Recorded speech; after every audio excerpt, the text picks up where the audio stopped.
T'es sûr? C'est impossible. Je me suis fait violence. Aïe aïe aïe. Et 10 ouais.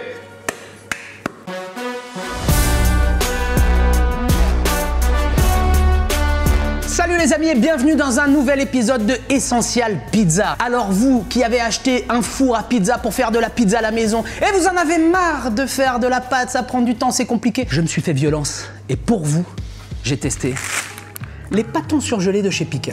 Allez, c'est parti. Donc on va voir ce que ça donne. Ça peut être bien parce que quand on fait une pâte à pizza classique, rien ne nous empêche de la congeler à la maison. J'ai respecté exactement ce qui est écrit sur le paquet. Donc en fait, sur le paquet, on va décortiquer un peu ça. Pendant 2 heures à décongélation au frigo. Et il propose une autre solution, le four préchauffé à 210 et ensuite... Ah non, ça c'est pour la cuisson. Ah mais il te donne même comment cuire. Non mais attends, mollo, hein.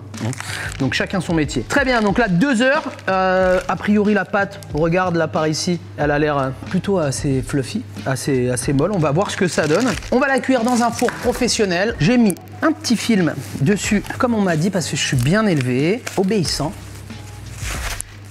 Et voilà ce que ça donne après 2 heures en décongélation. Je sais pas combien ça coûte, je vais vous mettre le prix, je vous mettrai le prix en description, mais ça peut peut-être varier d'un Picard à un autre. On va voir, c'est une pâte crue. Et le pâton fait combien? On n'a pas le poids? On n'a pas le poids, par contre j'ai les ingrédients. Les ingrédients, c'est parti. Farine de blé, 53%, 53,8, bon 54. Théo, s'il y a 54%, ça veut dire que c'est hydraté à combien de pourcents? Waouh. 46%. T'es sûr? C'est impossible, ça doit être hydraté plus. C'est pas possible. Eau.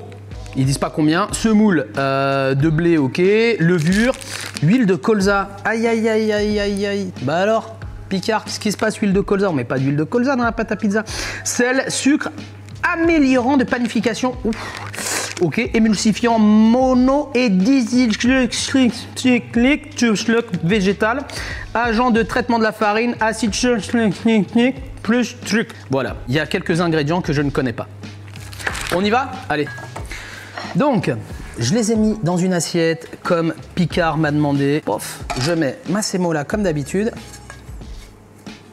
Oui. Là, le cul qui colle déjà. Allez.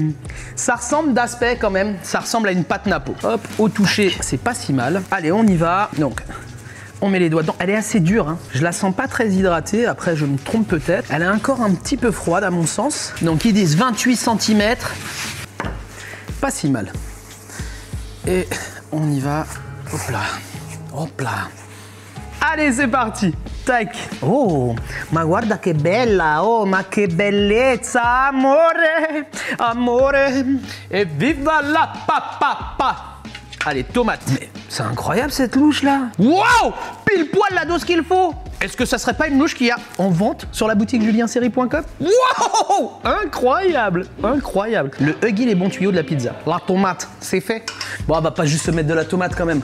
On n'est pas des crevards, on va se faire un peu plaisir hein, quand même. Un peu de mozza. Pas plus. Voilà. Bah, j'ai dit qu'on n'était pas des crevards. Hein. Un filo d'olio. L'olio, oh, amore. Viens par ici, olio d'olive. Tu fais le 6, parce que si tu fais pas le 6, tu vas en enfer. Et on va se mettre ça au four. Peut-être que elle va préférer que... Voilà, on va pas prendre de risque. On va la soulever, étirer. Voilà, passer la pelle en dessous, plutôt que d'aller la chercher en direct. Et c'est parti pour le crash test.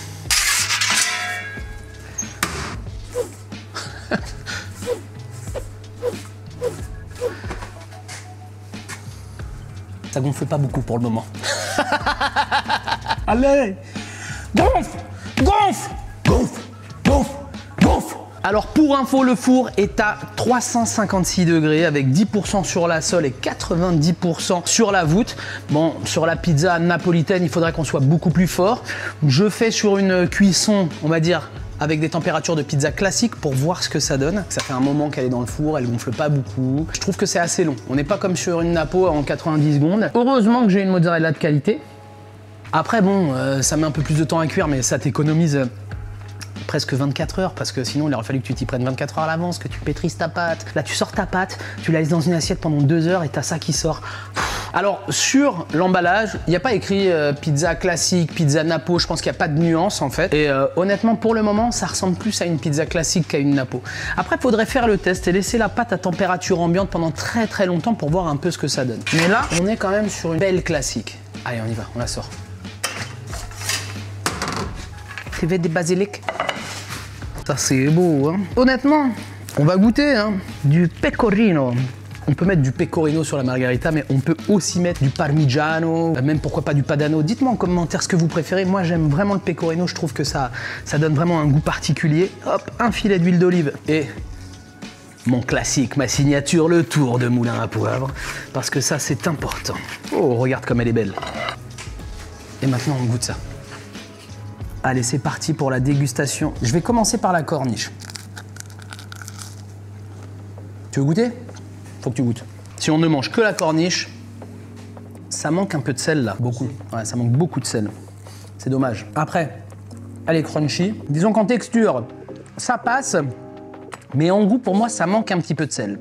Alors oui, c'est une bonne solution, cette pâte à pizza surgelée de chez Picard. Gardez-en 4 pâtons toujours au frais, voilà. Le soir, vous rentrez, vous savez pas quoi faire, vous avez envie de vous faire kiffer. C'est vendredi soir, il fait beau. Vous allumez le four au nid dans le jardin, machin. Vous n'allez pas vous mettre à pétrir.